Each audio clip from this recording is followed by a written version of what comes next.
Our top focus on News Point, we continue to track what is happening in West Asia as the war in Gaza marks its first anniversary. Siren sounded in northern Israel as Hezbollah rockets hit Haifa, which is Israel's third largest city. The Iran-backed militant group said it targeted an Israeli military base south of Haifa with a salvo of Fadi 1 missiles. Israel's military said at least 5 projectiles were identified coming from Lebanon and fallen projectiles were found in the area. According to the Israeli media, at least 10 people were injured in the attack.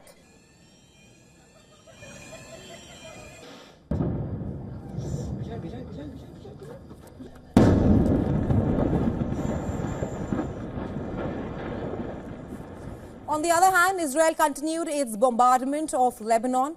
Explosions were heard in South Beirut. Shortly after, the Israeli army called on residents to evacuate the Hezbollah stronghold. According to Lebanese media, Israeli warplanes launched 2 strikes on the southern suburbs. In Beirut, the first targeted the St. Teresa area and the second targeted the Burj al-Barnaja area. And all this as Hashim Safieddine, slain Hezbollah chief Hassan Nasrallah's presumed successor, continues to be unreachable. One of the group's officials claimed that Israel is obstructing search and rescue efforts in the area where Safieddine is thought to have been bombed. Meanwhile, Israeli Prime Minister Benjamin Netanyahu met the army's Northern Command chiefs on Sunday to discuss its operations against Hezbollah in Lebanon.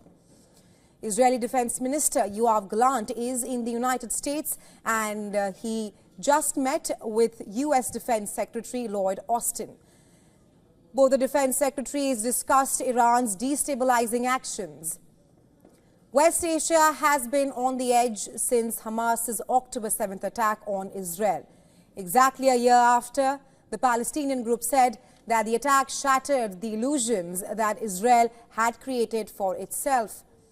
Qatar-based Hamas member Khalil al-Hayya in a video said, "All of Palestine, particularly Gaza, and our Palestinian people are writing a new history with their resistance, blood and support." Meanwhile, Israelis gathered near Prime Minister Benjamin Netanyahu's residence on Monday to mark a year since the October 7th attack. The demonstrators in Jerusalem held banners and pictures of the hostages. A similar gathering was witnessed in Tel Aviv as well, where demonstrators demanded the release of the remaining hostages held in Gaza.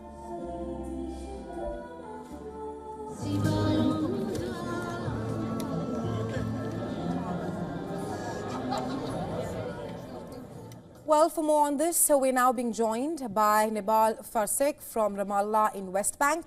She's the spokesperson for Palestinian Red Crescent Society. Welcome to News Point, Ms. Farsek. It has been 1 year.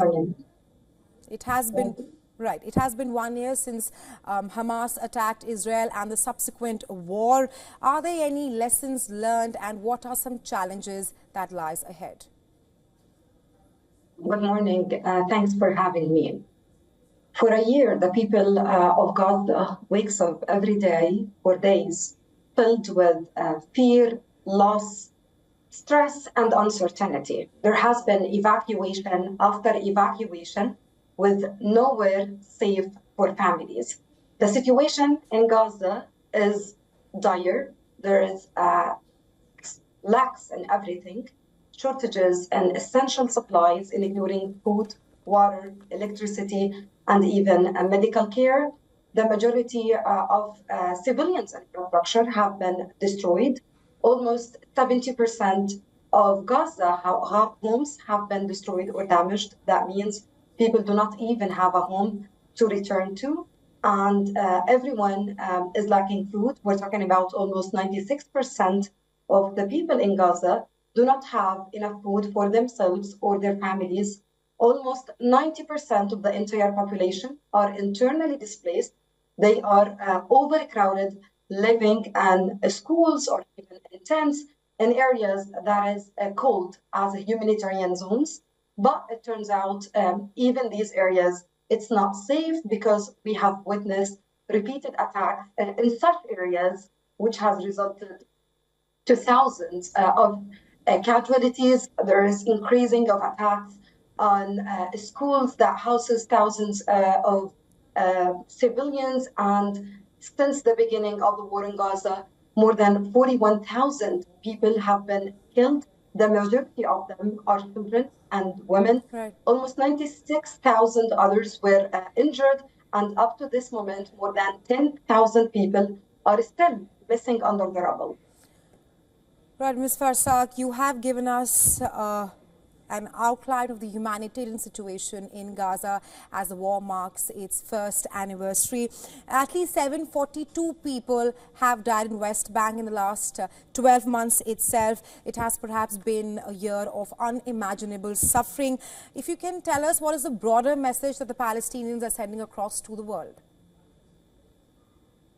The situation also in the West Bank is escalating. Since October 7, we have witnessed an increase in the Israeli occupation forces incursions for the Palestinian cities and camp, along with an increase of settlers attacks. And this has resulted to hundreds of fatalities, including 160 children. The Palestine Red Crescent staff and volunteers are also witnessing an increase and alarming violations against the Palestine Red Crescent teams. Our teams are being prevented from reaching the wounded and the sick at a time in the cities where there's incursions in it. And this has resulted in many cases to the death of those patients. Two of our volunteers in the West Bank were killed while on duty. In Gaza as well, we have lost up to this moment 34 Palestine Red Crescent team members, including 19 of them who were killed while on duty trying to save other people's lives. They were wearing the Red Crescent emblem and they were targeted. We need a safe environment so we can continue providing our life-saving services. The situation in Gaza, it's beyond horrific. It's not safe, not for civilians, not for humanitarians or aid workers. And we renew our calls to the international community. We need the international community to take serious actions and measures, to intervene immediately, to end the suffering in Gaza. We need a permanent ceasefire, and we need a safe access of a humanitarian aid. We need the aid to be allowed to enter Gaza freely and to be able to deliver the aid to all the people in Gaza, including north of Gaza, because the situation is even beyond dire and civilians are lacking all aspects of life. Right, Ms. Farsak, thank you so much for joining us on News Point and giving us a clearer picture of what is happening in Gaza 1 year later.